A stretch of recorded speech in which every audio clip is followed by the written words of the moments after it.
એના પછીનો પ્રશ્ન છે, છેલ્લા 1-2 દશકાઓ દરમિયાન માનવજાત કેટલાક નવા પ્રકારના રોગોનો સામનો કરી રહી છે. આવા રોગો વિશે જણાવો અને કારણોની ચર્ચા કરો. છેલ્લા 1-2 દશક એટલે 21મી સદી. 21મી સદી શરૂ થઈ ત્યારથી ઘણા બધા નવા રોગો આવ્યા આપણા જીવનમાં. એક તો અત્યારે ચાલુ જ છે, ક્યારે જશે કોને ખબર, રામ જાણે, જટ જાય તો સારું. આપણે બધા ત્રસ્ત છીએ એનાથી જ શરૂ કરું હું. કારણ શું છે, શું કામ આવ્યો? એક મોટું કારણ અંધશ્રદ્ધા. ઓકે, આપણા દેશમાં ખબર નહીં, એક મીડિયાનો બહુ મોટો વર્ગ એવું ફેલાવવા માગે છે કે ફેલાવે છે કે ભારતીય લોકો બહુ અંધશ્રદ્ધાળુ. બાપલા, અંધશ્રદ્ધા માણસના સ્વભાવમાં હોય. ઓકે, દુનિયાની કોઈ પણ છેડે અંધશ્રદ્ધા જ છે જ. અમેરિકા 300 વર્ષ જૂનો દેશ છે ને, ત્યાંય અંધશ્રદ્ધા છે કે 13 નંબર અનલકી છે. તમારામાંથી એ ઘણા લોકો માનતા હશે. એનું ભારતીય મૂળ જ નથી, કોઈ અમેરિકન મૂળ છે કે 13 નંબર અનલકી છે. શું કામ અનલકી છે? 2-3 જગ્યાએ એવું થયું કે 13મા માળે રહેલા લોકોએ સુસાઇડ કર્યું, તો એ લોકોએ માની લીધું 13મા માળે જે રહે ને એ મરે જ. અને 13મો માળ જ ન હોય અમેરિકાના બિલ્ડિંગમાં, 12 પછી સીધો 14મો માળ હોય, 12.5 નંબરનો માળ હોય, 12.5 માળ હોય. તો કોઈ લોજિક નથી. તો ચાઇનામાં એક અંધશ્રદ્ધા છે કે ફલાણા જાનવરના માંસ ખાવ તો તમારી ઓલી શક્તિ વધે, ઢીકાણી શક્તિ વધે. એવી રીતે કહે છે. હજી ચાઇનાએ ઢંગનું એક બાનુંય નથી દીધું આપણને કે આ વાયરસ આવ્યું ક્યાંથી. તો માન્યતા છે કે ચામાચીડિયાના માંસમાંથી આવ્યું હોઈ શકે. એક કારણ અંધશ્રદ્ધા. એક કારણ ફૂડ માર્કેટ. આડે ધડ ગમે એ જાનવર ખાય. એલા મને એમ થાય કે એક શાકાહારી હોય, એક માંસાહારી હોય, આ લોકો સર્વાહારી છે, ગમે એ ખાય છે. ઓકે, અમારે એક હતો ચાઇનાનો સ્ટુડન્ટ, એક્સચેન્જ પ્રોગ્રામમાં આવ્યો હતો યુનિવર્સિટીમાં. તો એને બધા પૂછતા કે યુ ઈટ એનીથિંગ? તો કે આઈ ઈટ એનીથિંગ દેટ મૂવ્સ. કાંઈ પણ વસ્તુ ચાલતી હોય ને એ બધું ખાઉં છું. તો સર્વાહારી લોકો છે. અને ચાઇનાએ આના સિવાય બીજા કયા વાયરસ આપ્યા છે? એક SARS, severe acute respiratory syndrome. Okay, એ પણ આ સદીની જ દેન છે. એક સ્વાઇન ફ્લૂ કરીને એક ભૂંડ લોકોમાં જે સુવરમાં જે વાયરસ, જે શરદી થતી હતી, એનો વાયરસ છે H1N1 વાયરસ.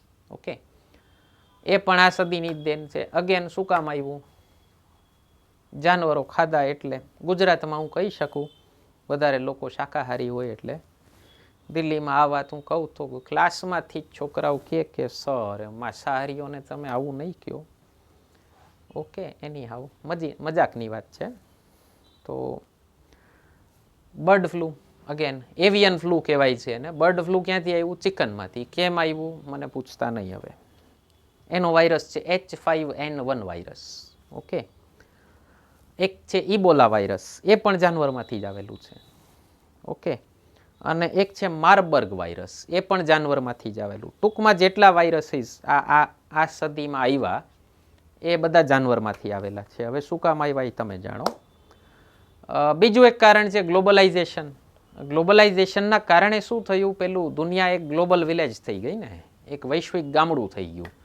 તો એના કારણે દૂરદરાજના કોઈ દેશમાં પણ એકાદા વ્યક્તિને રોગ થાય તો એને ફેલાતા વાર નથી લાગતી. ઓકે, એટલે એ એપિડેમિક અને પેન્ડેમિક બહુ ઝડપથી થઈ જાય છે. ઓકે, એટલા માટે આ એક નવી પેટર્ન જોવા મળી છે આપણને અત્યારે. પણ એક કારણ છે.